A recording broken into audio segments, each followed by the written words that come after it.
Aujourd'hui, on va plonger dans une histoire assez incroyable. L'histoire d'un jeune mathématicien de génie qui, presque par accident, a donné à la mécanique quantique les fondations solides dont elle avait désespérément besoin pour changer le monde. C'est une histoire de talent, de timing et d'un échec qui s'est transformé en un véritable chef-d'œuvre. Alors, la question qui est au cœur de tout ça, c'est celle-ci. Comment est-ce possible?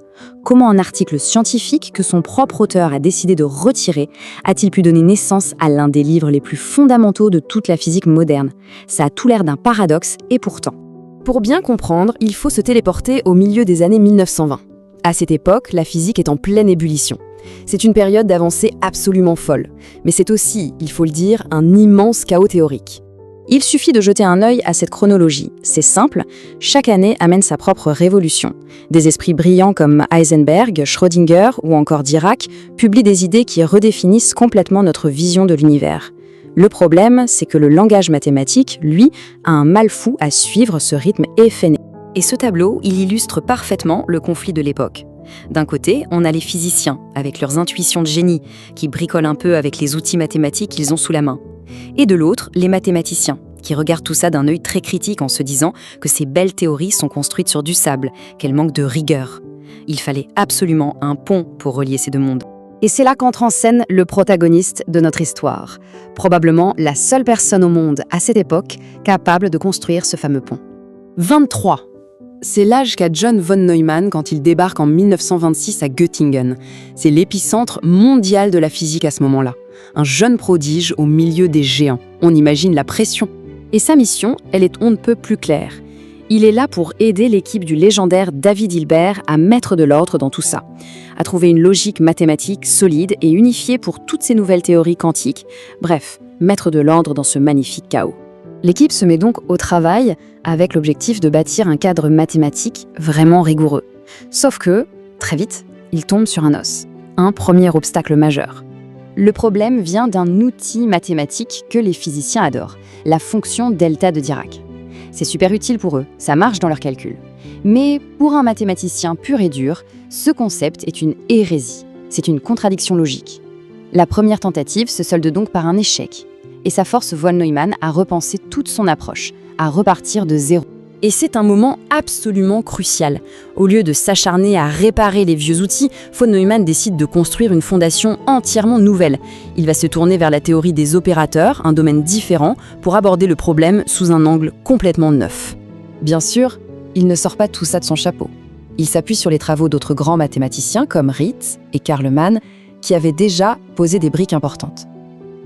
Le vrai génie de von Neumann, ça a été de voir comment assembler ces pièces, de les synthétiser et de les étendre pour bâtir un cadre mathématique qui soit enfin complet pour la mécanique quantique. Et on arrive maintenant au point de bascule de notre histoire. Ce moment qui, sur le coup, a dû ressembler à un échec cuisant, mais qui, avec le recul, s'est avéré être la meilleure chose qui pouvait arriver. Von Neumann pense qu'il a réussi. Il a résolu le problème. Il rassemble toutes ses découvertes dans un article qui s'annonce révolutionnaire et l'envoie à une des plus grandes revues de l'époque, la mathématische Zeitschrift. La victoire semble vraiment à portée de main.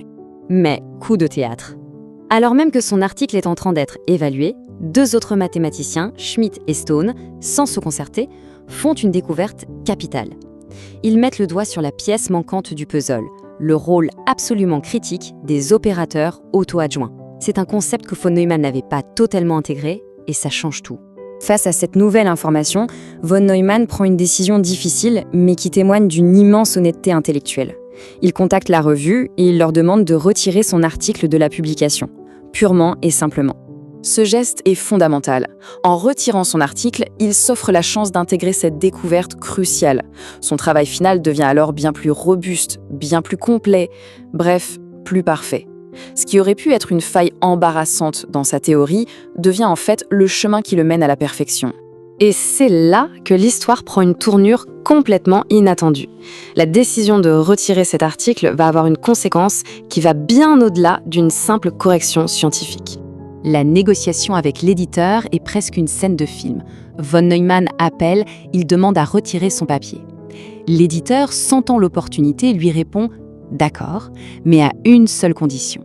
Vous me promettez d'écrire non pas un article, mais un livre entier sur le sujet. » Et voilà le résultat de cette promesse.